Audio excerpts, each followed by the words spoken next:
Today I'd like to share some great fragrances that I've added to my collection over the course of 2024, my wish list for the year 2025, and my New Year's Eve scent of the evening to ring in 2025.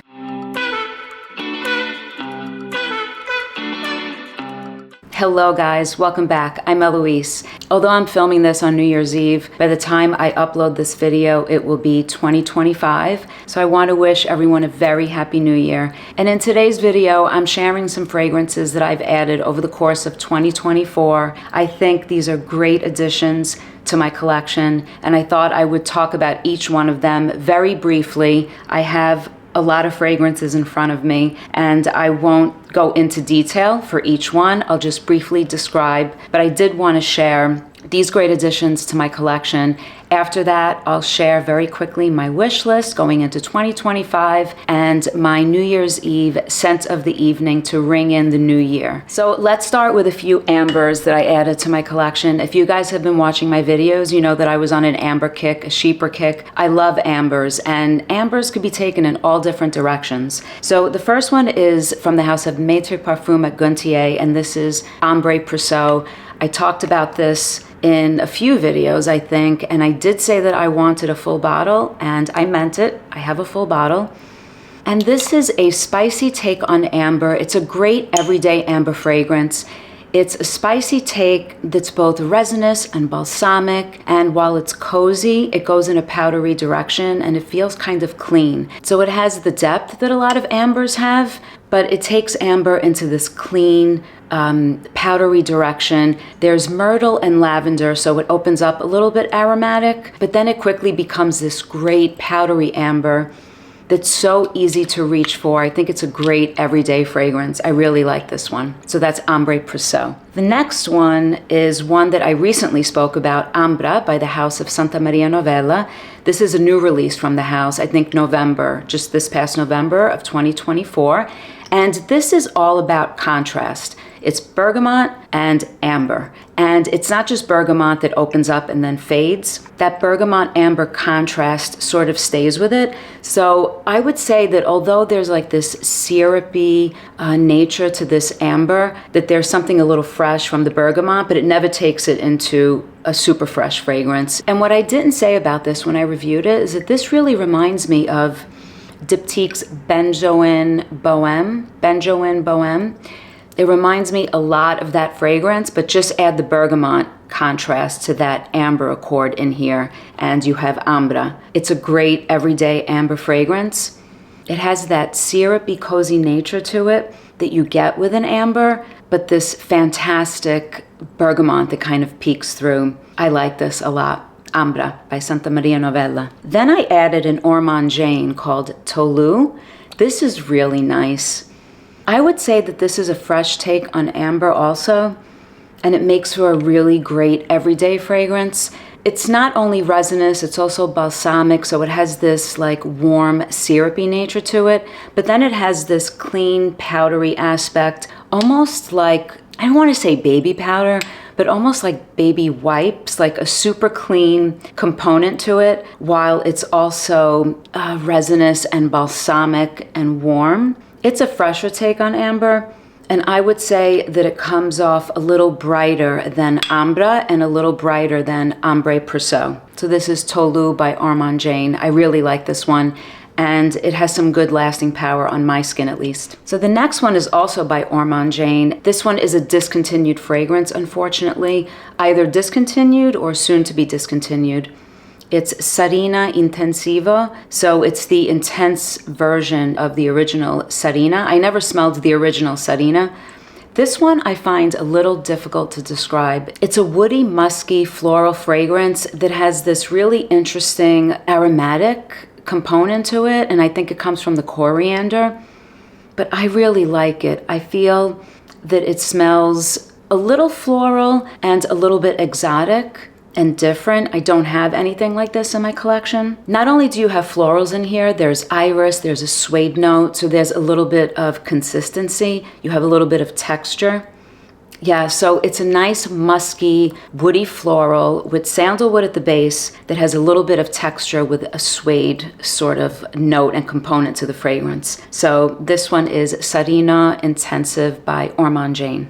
So the next one is also in amber, and it's from the house of Profumum Roma. I have 4 from the house, and I think I'm adding a 5th one. This one is Fior d'Ambra, and I have Ambra Aurea already, and I love that fragrance. And that to me is an everyday version of Chanel's Le Lion. It's in that sort of scent profile as an amber. But this one has this opium flower note in it, so you have this warm amber that's syrupy and a little bit smoky. It's a beautiful amber, but you have this opium note, and it sort of adds a little bit of greenness, and the floral is a little green, so it's a little different from Ambra Aurea. It's very interesting. It dries down to a beautiful, long-lasting fragrance. Profumum Roma makes fragrances that, in my opinion, are high quality. They're long-lasting. They're a bit linear. Everyone considers them a bit linear, but they're really, really well done. And they focus on a note, and they do it well. They're spot on. But Fior d'Ambra is stunning and long-lasting, and I like this one a lot. The other one from Profumum Roma that I added is one called Ninfea, and this is an interesting, clean floral fragrance that goes a little powdery, but has something a little watery. It has a grass note. It has a note of grass. So it's this powdery floral clean fragrance that almost brings you in that Suavissima direction, if you know Suavissima from the same house. Suavissima is like pure baby powder. The consistency is a little denser, like a baby powder in a bottle with some denseness. I love it. This one has this brightness from this grass note, brings it into a brighter direction. So it's a beautiful spring summer fragrance. I plan to wear this in the spring and summer. I like this. Ninfea by Profumum Roma. The next one is from the house of Frederic Malle, and it's Lipstick Rose.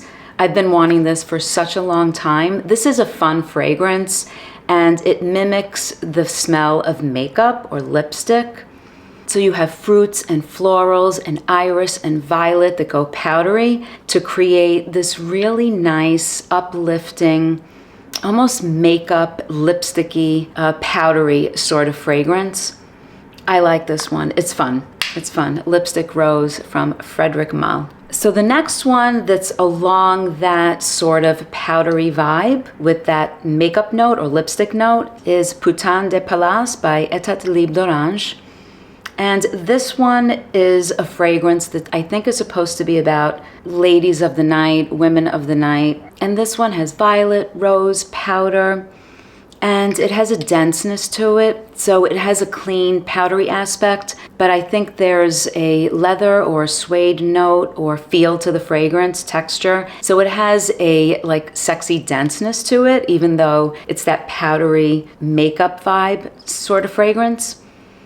I like this one. It doesn't come off as super clean, powdery. It has a little denseness to it. So this is Putain de Palace. So the next one is from the house of MDCI, and this one is called Enlèvement Serai, and I really like this.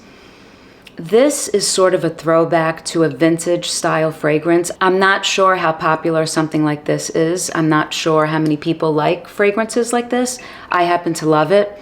I actually thought that this was a Chypre fragrance, but it's an oriental floral fragrance. And this one comes off like a dusty floral fragrance. It's very dusty. That's why I thought it had oak moss. There is patchouli, but it comes off a little dusty and green. And the florals are almost a little indolic.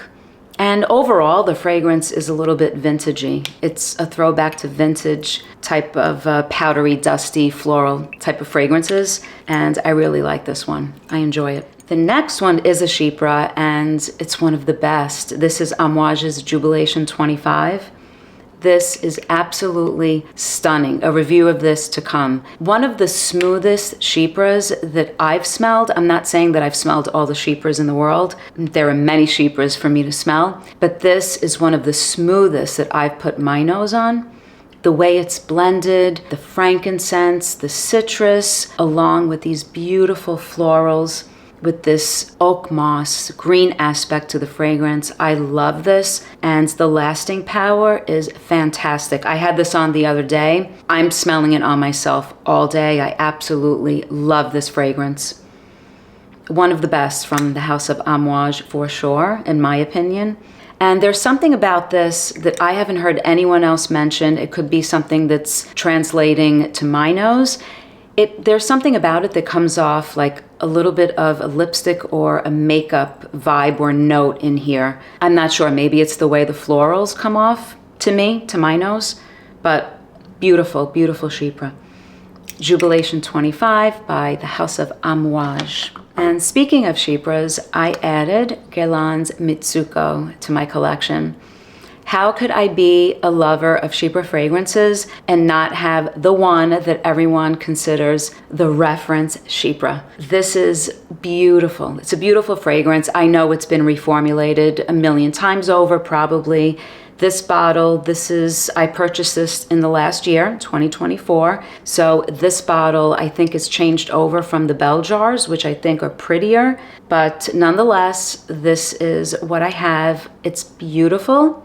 There's something that comes off almost herbal, like a mint note. That's what stands out to me in terms of the citrus top of this fragrance. It's a beautiful Chypre fragrance, and I love it. So that's Mitsuko from Guerlain. And also from the house of Guerlain is Libre. How could you like powdery fragrances? I love powdery fragrances without having a bottle of this. Violet, iris, powdery.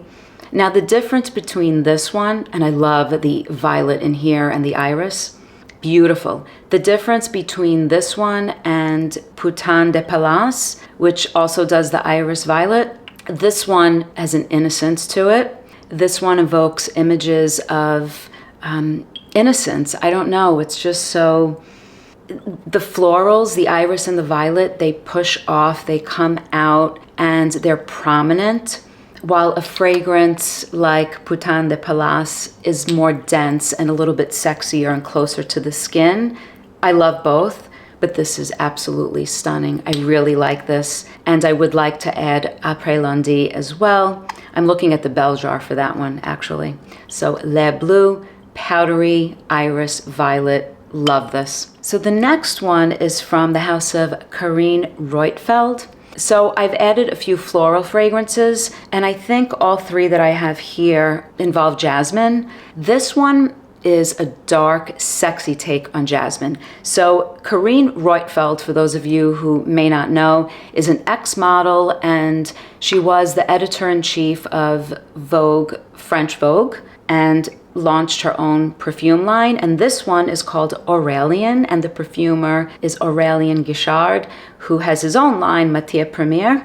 So I guess he made this fragrance for her line of fragrances. And like I said, this is a sexy dark take on jasmine, but it's more than just jasmine. So you have this beautiful jasmine orange blossom that's so creamy, but then you have myrrh and ambery touches to it. So there's depth, and it's just really sexy. And to me, this is a jasmine to wear with a leather jacket or a going out sort of sexy jasmine fragrance. I really like this. Carine Roitfeld. I haven't smelled anything from her collection. This I heard was great. I tried it and I love it. So that's Aurélien. It's a great jasmine. The next one is from a house that I have no familiarity with. It's called Prudence Paris, and this is number 4. I read something about how powdery and floral and throwback this is, a sort of fragrance of the 90s, as is Aurélien. It's kind of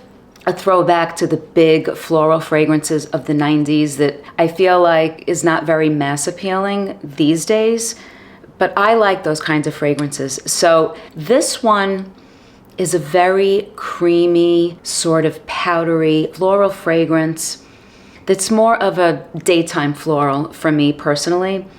And I will say, although I enjoy this, this was a blind buy. and I really like it. But it does smell a little perfumey, and when I say perfumey, I mean that the notes or the florals don't come off like raw or natural. It comes off a little bit, maybe not synthetic, because I do like this, but maybe a little perfumey, not raw and natural. The jasmine in Aurelian comes off my skin more raw and more natural smelling than something like this one. But I really like this. It's this super powdery, very creamy. There's iris, roses, other florals, and ylang ylang in here. And I think it doesn't come off like a tropical floral, but I think the ylang ylang makes things really, really creamy. So that's the difference between this one and Aurelian to my nose. This is a floral that's really powdery and super creamy, and I kind of like it. Number 4 by Prudence Paris. And then I purchased a jasmine fragrance from Guerlain, the L'Art and la Matière collection. And this is Jasmine Bonheur, I think you say it. This is all about the jasmine, all about the jasmine. I think there are 3 types of jasmine in here. Now, this one to me smells like petals, stem, everything. It's indolic, it's a strong jasmine. You have to really like jasmine to enjoy this. This one also, to me, seems like a little bit of a throwback to the perfumes of the 90s. I'm not sure that this is mass appealing, and I'm not sure what people think of this, but I really enjoy this and I like it. But it's definitely a more scratchy jasmine, and it's very different from the Aurelian sort of, dark, sexy take on jasmine. I feel like this one is more about the raw jasmine flower, and I say raw because I feel like I'm smelling the jasmine, almost an indolic jasmine. I like this one. Jasmine Bonheur by Guerlain. The next one, this is by Diaz and Durga. This is Amber Kiso. This is so rich, smoky, leathery. It's called Amber Kiso, and it's not even an amber fragrance. This reminds me so much of Le Lion by Chanel. Take Le Lion and amplify it. This is nuclear. Cannot spray this on clothing unless you plan to wash the clothing, because you will smell this. It is a rich, rich fragrance. It is smoky. There's incense. According to the website, it takes you into the Japanese forest. There's a hinoki wood note in here, and there's a Japanese cedar wood in here. I don't even know what to say. It's smoky, it's dense, it's nuclear, long-lasting. You can't spray more than 2 sprays. I love this fragrance. I'm not sure if women would think that this is too masculine. I think it's fantastic. Even though it's not considered an amber, it's considered a smoky leather woody fragrance. It is in the realm of Chanel's Le Lion. Darker, stronger, smokier, but it does remind me of Chanel Le Lion. So this is Amber Kiso. The next one is from the house of Les Indemodables, and this is Musc de Sable. I love this fragrance. I said I would get a full bottle, and I did get a full bottle, and I'm getting more bottles from this house. I love this house. And I have to go through the Discovery sample set that I have and make a video on that. But this is a beautiful orris, musky fragrance that has this salty component in the background from the ambergris.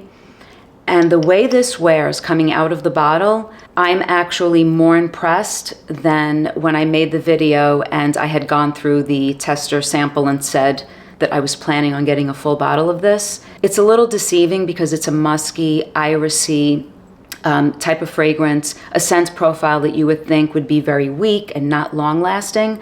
I enjoyed this throughout the entire day that I was wearing it at work, so I'm very happy with this purchase. Yes, it does have a baby powder sort of component to it. Someone described it as smelling like pure baby powder. I don't agree with that. I think there's more to it. It's clean, and it does have a little bit of that baby powder musky aspect to it, yes, but there's this interesting salty component from the ambergris that adds some depth and something a little different to this. And I think this is a beautiful fragrance, and I love that I have a full bottle of this one. So the next one is also a clean fragrance, a little bit powdery. This is Orpheon by the House of Diptyque. I have a few by this house. I also have Fleur de Peau, which is in this wheelhouse, sort of, kind of. That one is also clean, powdery. It has Ambre. This one is a woody floral fragrance. It does have that clean soap component to it, for sure, but it has depth. It has a little bit more depth than Fleur de Peau, which comes off totally airy and clean. It's airy, while this one comes off with a little more denseness and depth to it, while retaining this clean, ethereal quality. And yes, it does have a little bit of that clean soap. I hear people describe that about this fragrance. But it's not a pure clean soap type of fragrance. So it does have woody aspects to it, and it is a little musky. I like it. It's a nice everyday go-to fragrance, easy to wear, and it projects nicely off my skin so I can enjoy it. Diptyque's Orpheon. And then I added two from the house of Hermes. One is Cuir d'Ange, which is a soft, suede type, delicate, high-end leather fragrance that has iris and heliotrope. So you have the softness from the iris and the heliotrope that goes a little powdery. And then you have this very, very soft, buttery leather. It's not a strong birch tar leather type of fragrance. It's not a rough leather. It's a very, very soft, buttery, suede leather. So I really enjoy this. Cuir d'Ange by Hermes. And then I got the travel size of Ambre Narguile, which is this great, almost boozy apple gourmandy fragrance. But it's done so well, so well. Not sugary, not sickly sweet. And the apple, cinnamon, gourmand aspect is just so smooth and a pleasure to wear. It's not an edible gourmand. I really like this one. And it has like a boozy component to it. The apple almost comes off boozy. So this is Ambre Narguile by the House of Hermes. And then I added Chanel's Cuir de Russie. I love this fragrance. So this is a leather fragrance that goes back years. And I know that this has been reformulated. I've watched some videos about it. I have the current version. It is fantastic. It has that Chanel DNA, that aldehydic musky component. And this is very deceiving to me. I thought it was going to be a light, short-lived fragrance. This is long-lasting, stays on clothing, and I smelled it on myself all day. It's a leather fragrance that has some animalic components to it, but it's totally wearable. I think it's unisex. I love this. And the animalics don't come off too animalic to my nose. Totally wearable. And that birch note in here is just right with that Chanel aldehydic musky sort of delivery on the skin. This is fantastic. I love that I have a bottle of this Cuir de Russie by Chanel. And then we have 31 Rue Cambon, which I guess is the address of the original Chanel boutique in Paris. And this is a Chypre fragrance done so well, so well. I really love this one. I'm not sure that I love it more than Jubilation 25, but I love that I have this in my collection. Beautiful Chypre fragrance, very well done. 31 Rue Cambon by Chanel. So that's it for the fragrances that I acquired in 2024 that I wanted to share with you guys. I'm sure I've added some others to my collection, but these are the ones that I wanted to highlight and sort of share my quick opinions about. And now I will go through very quickly my wish list for 2025. And some of these I actually already ordered and they're on the way. Amouage's Lyric Woman and Amouage Interlude Woman. I did order those. Les Indemodables Vanille Havane, which I've been speaking about over and over again. Still haven't ordered that fragrance. I need to get a bottle of that one for sure. And their Rose de Jamal, that one I already ordered. And on my wish list is also their patchouli fragrance that has the hazelnut note in it. It's so unique. I love that one as well by Les Indemodables. I love the House of Les Innombrables. Papillon Artisan Perfumeries, Hera and Salome, or Salome, which is, Salome is a Chypre fragrance, and Hera is this beautiful iris. I have both samples. I'll make videos about them. Love them. They're on my wish list. Melograno by the House of Santa Maria Novella. That's been on my wish list forever. Après Lundi by Guerlain. Spiritus Dublaveni. I do want that after I go through my decant. Naomi Goodsir's Iris Cendre, which I keep speaking about. Still haven't gotten a bottle of it. It's on my wish list. Pure Distance number 12. Fantastic, beautiful fragrance. I have to get a bottle of that. MDCI's Cuir Garamante. It's not a huge rough leather, but it's a leather fragrance that I think is so classy, and I have a sample of it. That's on my wish list. Zoologist Hummingbird, which I spoke about. Beautiful floral fragrance. Love it. Raw Gold by Thomas DiMonaco. I love that one. I spoke about it as being full bottle worthy. That's on my wish list. And Mendito Rosa's Sogno Reale and Rituale. Love those two fragrances. Those are on my wish list as well. So that is my wish list going into 2025. I'm sure the list will grow as I continue to explore. And for this evening, to ring in 2025, the scent of the evening for me will be Chanel's Le Lion, which is a beautiful amber fragrance that is smoky, leathery, and most importantly, what it makes me feel like, it makes me feel sexy, and I really enjoy smelling the smokiness on myself, that smokiness and the richness and those leathery aspects of this fragrance. I love it.